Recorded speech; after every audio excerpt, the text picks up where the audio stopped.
ये monsoon season में dengue infection काफ़ी बढ़ रहे हैं। तो अगर बच्चे को डेंगू इन्फेक्शन होता है तो पेरेंट्स काफ़ी डर जाते हैं एंड भाग के हॉस्पिटल ले आते हैं एंड कहते हैं कि मेरे बच्चे को जल्दी एडमिट कर दीजिए, जिससे उसमें आगे जाके कोई कॉम्प्लिकेशन ना हो। वैसे ये डर भी काफ़ी हद तक सही है, लेकिन जिसको डेंगू होता है उन सबको कोई सीरियस प्रॉब्लम नहीं होता है, बल्कि 90% ऑफ केसेस में कोई भी कॉम्प्लिकेशन नहीं होता है। कुछ तकीदारी ऑब्वियसली आपको रखनी होती है।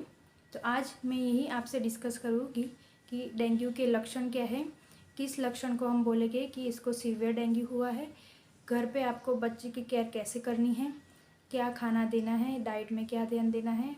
तो पहले हम जानते हैं कि डेंगू के लक्षण क्या क्या होते हैं। डेंगू के लक्षण को हम 3 फेज़ में डिवाइड कर सकते हैं। Fever phase, second is critical phase and third is recovery phase. तो जो फीवर फेज़ है, फेब्राइल फेज़ है, वो 5 से 7 दिन तक रहता है, जिसमें बच्चे को बहुत तेज़ बुखार आता है, बच्चे के हाथ पैर में दर्द होता है, सिर में दर्द होता है, आँखों के पीछे के भाग में दर्द होता है, बच्चे को कभी कभी वॉमिटिंग होती है, पेट में दर्द होता है, बच्चे को खाने की रुचि चली जाती है एंड बॉडी पे लाल लाल रैशेस हो जाते हैं। जो बहुत छोटे बच्चे हैं, 1 से 2 साल तक के बच्चों में जो कोई भी वायरल इन्फेक्शन में लक्षण होते हैं वैसे ही रहते हैं, जैसे कि बुखार आना, सर्दी खांसी, डायरिया होना, वॉमिटिंग होना। ज़्यादातर केसेस में ये फीवर का फेज़ चला जाए, उसके बाद में रिकवरी फेज़ शुरू हो जाता है।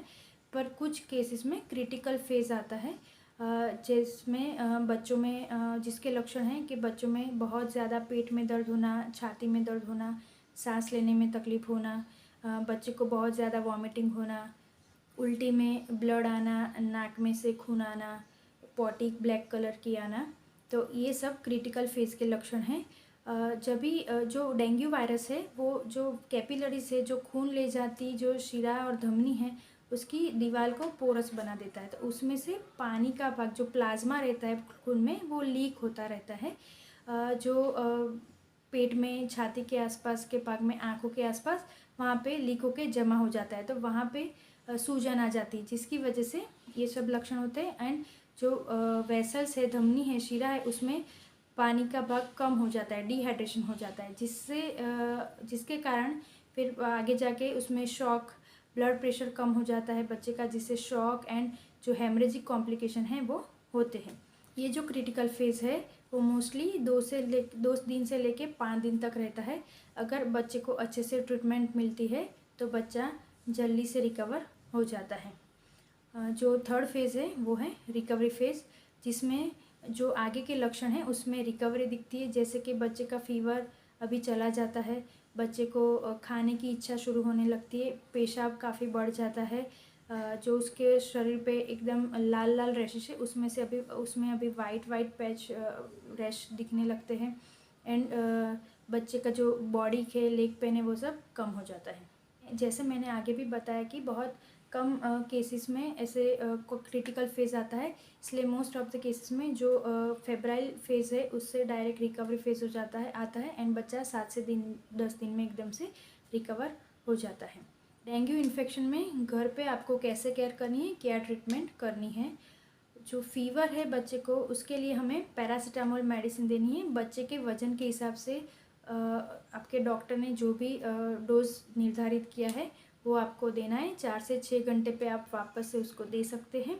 एंड अगर उससे भी बुखार नहीं उतर रहा है तो आप जो नॉर्मल पानी है उसकी पट्टी से शरीर को पोंछते हुए उसको पट्टी रख सकते हैं, जिसकी वजह से बुखार थोड़ा जल्दी उतर जाए।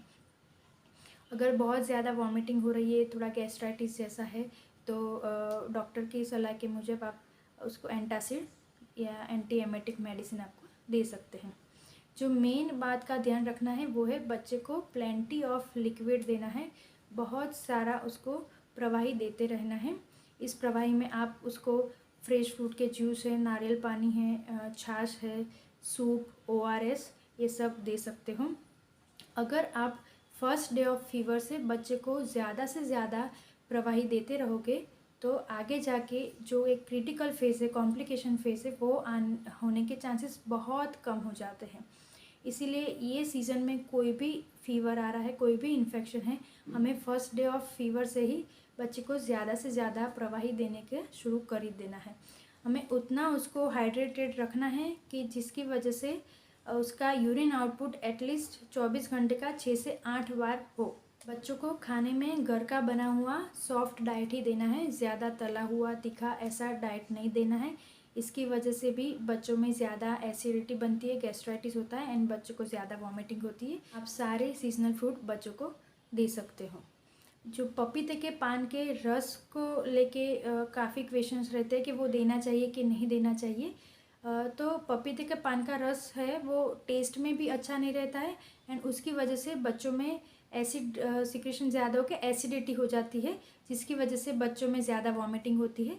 तो प्लीज़ उसको देने के लिए फ़ोर्स मत करिए, क्योंकि उसके देने से प्लेटलेट बढ़ जाएंगे या डेंगू का इन्फेक्शन जल्दी मिट जाएगा, ऐसा कोई भी फ़ायदा उससे नहीं होता है। बट हाँ, डेफिनेटली उससे अगर ज़्यादा वॉमिटिंग होगी तो बच्चे को तकलीफ़ ज़्यादा बढ़ सकती है। डेंगू इन्फेक्शन में लोग प्लेटलेट काउंट को बहुत महत्व देते हैं, मतलब कि अगर प्लेटलेट काउंट कम हो गए तो वो ज़्यादा गंभीर रोग हो गया, ऐसा नहीं है। सिर्फ प्लेटलेट काउंट को हमें नहीं देखना है। अगर प्लेटलेट काउंट कम है बट साथ में बच्चा लिक्विड ले पा रहा है, उसका पेशाब भी सही है, वो एक्टिव है, उसको कोई ज़्यादा तकलीफ़ नहीं हो रही है, तो कोई घबराने की बात नहीं है। जैसे ही इन्फेक्शन कम होगा प्लेटलेट काउंट अपने आप ही बढ़ जाएगा।